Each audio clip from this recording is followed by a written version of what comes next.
What is up, guys, and welcome back to another video. Today I'm going to go over the 2025 camera bag setup.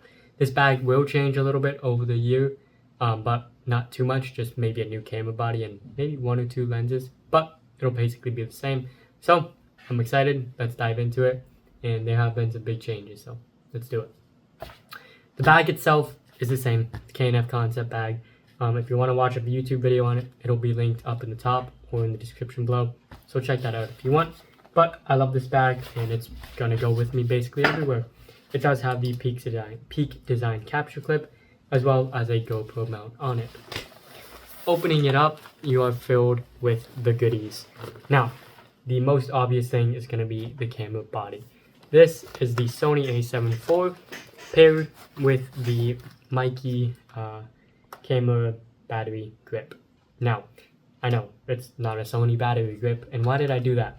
Well, I don't know if I'm going to stick with this camera body, so I don't want to spend $300 on a camera grip that I don't know if I'm going to keep, if that makes sense. So if I do keep the A7IV and if I do keep shooting with it, then I will get the real battery grip. But I'm hoping that I can get the A7V here very shortly whenever they release it, if they do release it, which would be really nice because I do want an A7V. I want that AI processing autofocus. If they don't release it by the end of summer, I'll just go ahead and snag up an A7R5, which has been in my sights for a while. But the A7IV is an amazing camera body, amazing autofocus. It's amazing in sports, low light, the ISO. I can push it up as much as I want, and it's just a really good hybrid camera. The battery grip is basically only there for when I shoot vertical, which is most of the time when I'm shooting my senior portraits. Most of the time I'll be shooting vertical, and then rarely I will go to horizontal. So I just find it more comfortable to have a good solid grip on the camera going to the right. I also do have that capture clip on the bottom of it, and these are going to be one of my favorite accessories. If you want to get something that just makes carrying your camera so much easier, get a Peak Design capture clip. They will change your life. Now, on top of this is my favorite lens of all time, the 85mm. Doesn't matter where it's from or what aperture. 85mm f1.4. This lens is my absolute go-to. For the longest time, I've loved the focal length of 85 for portraits and for basically everything. I think it's the most flattering, especially for seniors and ladies. I think it makes their face look a little bit slimmer. And just makes their features look a little bit better than some other focal lengths. And you still get amazing compression, but you still have a relatively wide field of view, so you don't completely get rid of the background, but there's a good amount of compression, and you can get that really nice depth of field if you wanted it. So Sigma 85mm f1.4, this is going to be the lens that is on my body 90% of the time. Most of my photos are going to be on 85mm f1.4. So if you want to go check out my website with my Instagram portraits. Most of them are going to be on this camera body and this lens setup. So moving on over to the next lens that I have is one of my favorite lenses and one of my favorite zooms, which is the 24-105 f4. I did make a video comparing the Canon version of this to the Sony version. They're basically the same, just this has an 11-bladed aperture, whereas the Canon has a 9-bladed aperture. However, I do think the Canon's autofocus is faster than this, but that's not like taking away anything from this lens. It's a really good lens, stabilized, and 24-105. Relatively low aperture of f4, which isn't too bad considering I don't use this lens that much, especially in low light. I think if I were to go out and maybe do some just lifestyle shooting, just take a camera with me, I think it would be the 24-105. It's just such a versatile focal length. It's really wide. I could vlog on it if I wanted to, but then I can get some relatively compressed shots at 105mm. So this lens is honestly a really, really good lens if you're just thinking about picking up a singular lens for basically everything. Okay, moving on to more aerial stuff. This is my DJI Air 2S. I bought this right when it came out, and I still absolutely love this drone. I am a FAA rated pilot, so I can fly over the fields of people and stuff. So I do fly this at sports events, and it's really, really fun. I love this drone, 4K and really good range on it. I don't need anything spectacular out of a drone. I'm not into that as much as I used to, but this drone is amazing. And if you want to see a little bit more about this drone, then I can make some videos for you. So just let me know what you want to see down in the comments below. And I do fly this drone on my iPad mini. I just think it's easier and you can see a lot more from an iPad. So moving on to the GoPro. This is my GoPro Hero 9 with the media mod. And I know it's a Hero 9, they're on like Hero 12 or 13 by now, but I don't shoot GoPro that much. I do shoot them for my fishing videos, but honestly it still looks really good. I can do 4K 24 FPS, which is what I shoot all my videos at. It has pre-capture and I have the media mod on it, and it's amazing. Battery life is good. The SD cards, writing to them, at least that has been fixed. There has been no bugs about it, and it's just a good GoPro, so I don't need to upgrade it. If I did upgrade it though, I would probably go to the DJI Osmo, just because I think they are better than GoPro at this point. I like how they look and the videos that come out of them. Moving on to the mics. In here, this little neoprene case is my my Rode wireless Mies. Let's not make too much of a mess, but I'll pull one out. These little things. This is the receiver, so this goes on top of the camera, but these things are really good. They provide amazing audio. I'm not filming on them right now because they're in the video, but the audio right now isn't bad either. It's coming from my camera and a mic, so it's not bad. But I love these mics, and they're really good if I wanted to do anything kind of on set shooting. I can mic up my soccer players, basketball players, anything like that, and capture amazing audio, including for my YouTube videos, which is mostly what these are used for, if not my big Rode NT USB Mini. Moving on to my powerhouse of a vlogging lens and wide angle lens, 10-18 F4. This thing is tiny, it's light, and it's really sharp for the price of it. And from 10-18, it's a really wide focal length. This is an APS-C lens, so on a full frame sensor like the A7IV, I do want to say it's going to be a 16-20 something, 16-28, but still an amazing vlogging lens and an amazing video lens.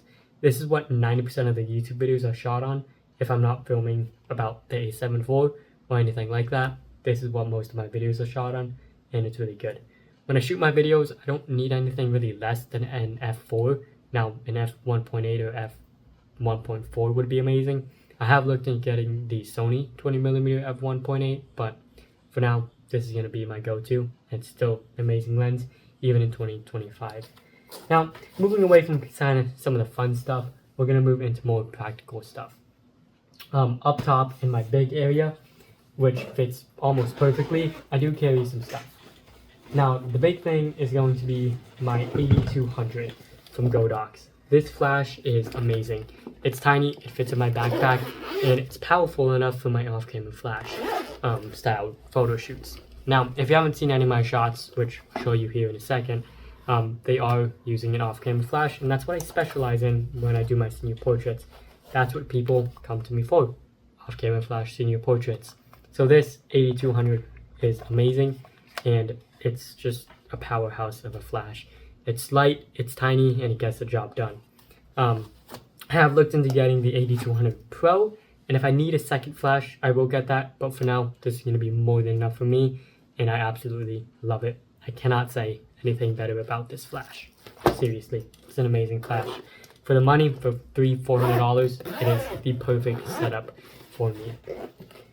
Moving on, I do have a couple SD cards up top. I shoot on these SanDisk 256GB ones. If I'm shooting sports, then I will use my Samsung Evos, which are a lot faster, and I only have 2 of them. And currently I don't know where they are actually. I should probably find them, but they're faster and they're better for sports. But for what I don't like really care that much, I have like 10 of these guys, and they're like $30-40 each. So that's basically why I use them, is because they're cheap and I can get a bunch of them at a relatively low cost. Now, another cool thing that I have that most people don't carry or think about carrying is 2 battery packs. Now, these wireless battery packs are amazing, not only for charging my phone, but charging camera gear, charging drones, charging clients' cameras. or not charging clients' cameras, charging clients' phones, AirPods, whatever it may be. I have been to photo shoots and I've made some clients extremely happy by having these, and their phone's about to die. I'm like, hey, I have a charger, plug it in, and by the end of the photo shoot, it'll be almost fully charged, if not fully charged. So that's why I carry 2 of them, make sure they're always charged. And it'd be a shame if you get to a photo shoot and say your camera's battery dead, your GoPro died, your DJI controller died, and you have nothing to do. That's why I carry these things. They're amazing. I carry basically every cable out there, from Lightning, USB, micro USB, every cable. I most likely have it in my bag. So that's why I carry these 2 guys, and they're amazing. Up top, I just have some more boring stuff. I carry batteries, lens wipes, stuff like that. Now moving on to stuff outside of my bag, which is kind of just set over on this table, the stuff I use in a day-to-day life. Now, I can almost never go to a photo shoot without these, the Ray-Ban Meta glasses. Now, I got these in the transition lenses, so they're perfect for indoor and outdoor, and all of my BTS that you guys see on my channel, including some flying stuff, is filmed on the Ray-Ban Meta glasses. I love these, and they're going to be with me basically until they release a new version of them. You don't get that. So I love these things, and I'm really happy I bought them. Moving on to a newer pickup is something that I haven't done a lot of, which is a gimbal. I just got this Zhiyun Weebill S, and I'm really excited. I balanced it, and I'm excited to start getting out there and shooting cars. I got some rollers set up, so I'm really excited to shoot the rollers. Now we'll be taking you guys along on that, so make sure you guys subscribe. That'll be coming out really shortly to you. Within the first week of owning it though, I did lose the battery cover, so I'm getting that 3D printed, and I'll have it tomorrow, so don't worry, it'll be fine. But the Weebill S, it's really fun, it's really good, really easy to balance, so I'm really excited to pick this up. And I'm excited to start using it because I've never actually shot on a gimbal. And finally, my iPad mini A7 Pro.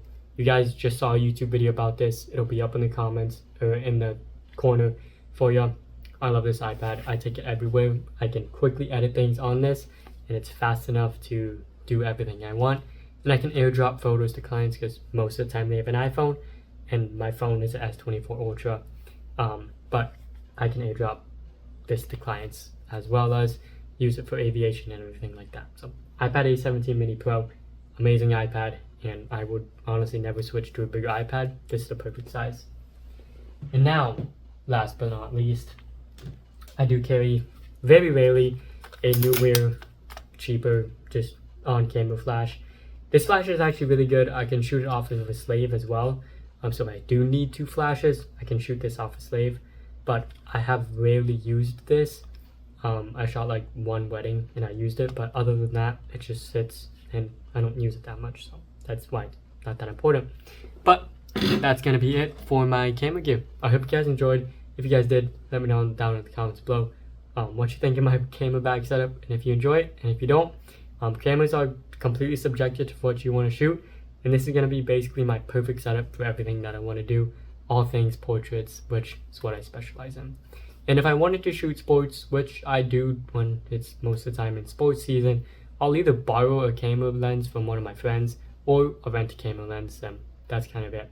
I'm hoping I can get the A7R5 or the A7IV when it comes out, as well as a Sigma 300, or is it 400 or 600?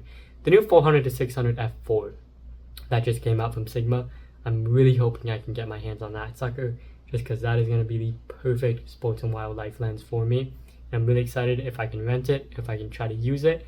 If I fall in love with it, I'm going to pull the trigger, get it as soon as I can, because I love that lens, and it had an F4 aperture. That's pretty good. So that's kind of the overview of my setup. I hope you guys enjoyed. As always, peace. God bless y'all. I'll see you next time.